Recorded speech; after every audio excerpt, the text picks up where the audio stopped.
The Knicks post-game show is presented by Tri-State Audi. Visit your Tri-State area Audi dealer today. Knicks and Raptors, Pascal Siakam, a career high 52 tonight. But the Knicks hung in there. R.J. Barrett, 30 points. This great dunk put the Knicks up 1 with 3:10 to go. Fred VanVleet, though, with Toronto up 1:38 to go, hit the 3. He had 28. Raptors go up 4. And the Raptors win 113-106. So the Knicks winning streak over at 8 wins in a row. Great to have you with us from our Delta MSG studios. Bill Pito along with Alan Hahn and Wally Szczerbiak. And it turns out that Alan's stat of the night was the most important stat of the entire game. Yes, usually it is in the pregame show. But No, it literally, no, not always. Not always. Check the tape. Stats to watch. The Toronto does this. This is what they are good at while they even have been struggling. They lead the league in forcing turnovers at 17 a game. They lead the league in points off turnovers at 21 a game. Check the stat sheet. How many turnovers did they force? 17. How many points off turnovers did they score? 21. Big difference in this game. The Knicks are not a team that turns the ball over at a high rate, especially during the winning streak. They kept it to a minimum, 12. They had 10 in the first half. Yeah, Toronto only had 4 turnovers. It's tough to win a game like that because they're getting so many more opportunities at the basket. Pascal Siakam was absolutely unbelievable tonight. He just, Knicks didn't have an answer for him. And they tried a bunch of different defenders, couldn't stop him at all. And the Knicks played well to get back into this game. They actually had themselves a lead at 102-101, but they couldn't secure a rebound down the stretch. That was very important.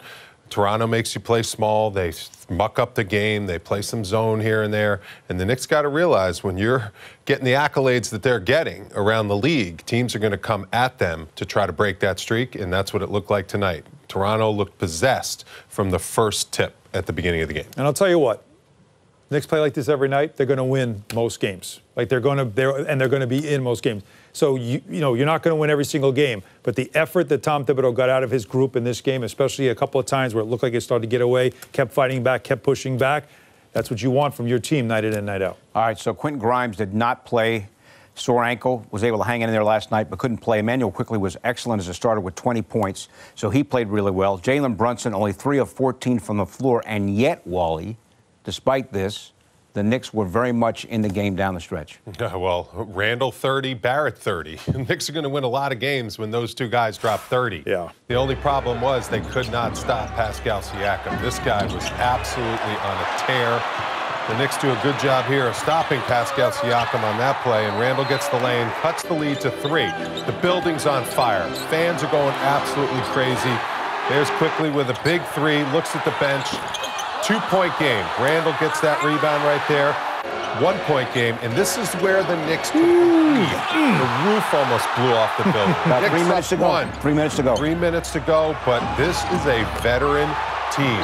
VanVleet hits that big 3 to bring the lead back to 4. You can see it in his face. He needed this win. He wanted this win. He came after this win to try to get this win for the Knicks. Raptors are struggling. Injuries have decimated this team. They haven't been able to figure things out. But when you look at who they play when they're healthy, they are really good. They have a bunch of guys that are knocking on all-star caliber, like VanVleet and like Siakam. OG Anunoby's getting some mentions. I mean, these guys can play their positions. Nick Nurse can really coach. He's won an NBA championship. So the Knicks got to be ready because teams are going to be coming after them. There was talk in Toronto about maybe it's time to blow this team up. You know, there was talk in Toronto about what do they do with this roster? Is it time to start moving some pieces? That was the talk. No. Six-game losing streak going into this game. You know, they were reading that stuff, and they were saying, oh, it's not time to break this team up. It's time to give this team a little more time to get healthy and show what it can do. Last year, this team went on a run at the end of the season to get the 5th seed in the East. So we know what they are capable of when they are healthy. And this is the first time we've really seen them at their best since the very start of the season. And the Knicks got a taste, though, like Wally said. They got a taste of what it's going to be like now. Okay, all right, you're top 6 in the East. All right, you're on a winning streak, over 500. All right, you're going to meet the other team's best now, especially, of course, in this building. Opponents love to play and have big nights at the Garden. Now, you're talking about the injuries. Siakam's already missed 10 games. Yeah. I mean, it's a lot for their best player. They played 31 as a team. He's only played 21. But his 22nd game tonight, boy, oh boy. I mean, shades of Giannis Antetokounmpo. Yes. I mean, 52 points. Downhill, all day Euro long. steps. He's got long arms. Well, Giannis doesn't make his free throws like that. Pascal 16 Siakam, of 18. Money in the bank from the free throw line. And the Knicks couldn't keep him in front. He was getting those ticky-tack little fouls with the hand. I mean, I live with that shot. That's perfect defense by Mitchell Robinson. You make him make those kind of shots, that's fine. That's a great move. That's Wally, an all-star caliber move, athletic. Question. Why not zone? That's a good point. You know, Tom Thibodeau this team doesn't shoot threes well. I know, and I understand that mindset. Tom Thibodeau is a meat and potatoes, old school, one-on-one guy. Okay. He is one of the top defenses in the NBA. He challenges his guys to individually say, we're going to stop Pascal Siakam. We're going to take the challenge. Our defense is good enough. Maybe they don't work on zone like other teams do. You can't just switch and go to a zone unless you've played it, had experience with it, you believe in it, and you trust it.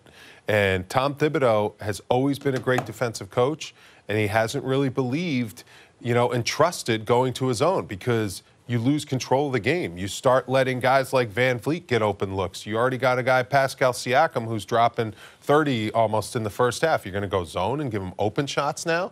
Like, that's the thinking with zone. So I understand where Coach Thibodeau's head is. Only reasoning is that they're the worst three-point shooting team in the league. They were 9 of 34. Golden State. 9 of 34, right. They didn't shoot a high percentage. The Knicks actually shot 55%, 43% from three. Like, the Knicks had a good offensive game, but a team that did not shoot the three ball well against you got 113 because one guy went for 52. He had a hard time keeping it in front. I mean, there's going to be all kinds of ways you can look at this, but every now and then you got to look and say, tip your cap.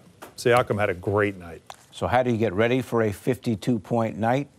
This is how you get ready for a 52-point night. Pascal Siakam, pregame. Of course, he's from Cameroon. World Cup is come and gone, but he's got some big time. He's got some. I mean, for a guy that size, does that speak to his athleticism, Wally? Seriously, right? Yeah, that's impressive because soccer is a sport that translates into all sports. Footwork. It teaches you footwork, it teaches you spacing, and also, a little combat area when you're trying to get the ball and you're tackling people. So it teaches you to not be afraid of contact and combat and going after loose balls and stuff like that. I mean, his athleticism and his size, I mean, it's impressive what he can do out there. His defense, that's how he got his name in the league, and now he's become a star on the offensive end of the floor. All right, I mentioned no Grimes. Quickly was really good. He's starting to hit the shot now. 2 straight games where he shot the ball really well. What kind of impact did that have maybe on guarding Van Vliet with no Grimes? Did that have any factor? Because Van Vliet had the 28 points. Very possible. I think Emmanuel quickly did a really good job. Van Vliet got loose on a couple screens, which is going to happen. He's a great three-point shooter, and he averages upwards of 20 points a game, or right around 20. Grimes would have helped. Listen, Grimes' defense with size, he's going to bother a guy like Fred Van Vliet. He's not going to allow him to get as much airspace, and when Van Vliet goes up to shoot, he's going to be wondering where Grimes is with his long arms. But having said that, I think Emmanuel Quickley's defense has been great all year. I thought his defense was great tonight. You could always use Grimes with the way he's been playing. 2 guys beat you.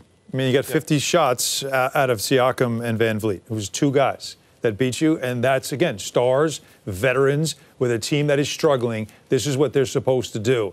They show up at a building against the hottest team in the league, and they say, we're going to get this win tonight. We're going to put a stop to their winning streak. We're going to put a stop to our losing streak and get back on track. And that's what those 2 guys did in this game. And every time the Knicks pushed back, one of those 2 guys made the big shot to stem the tide for their team and gave their team the belief that this streak would end tonight.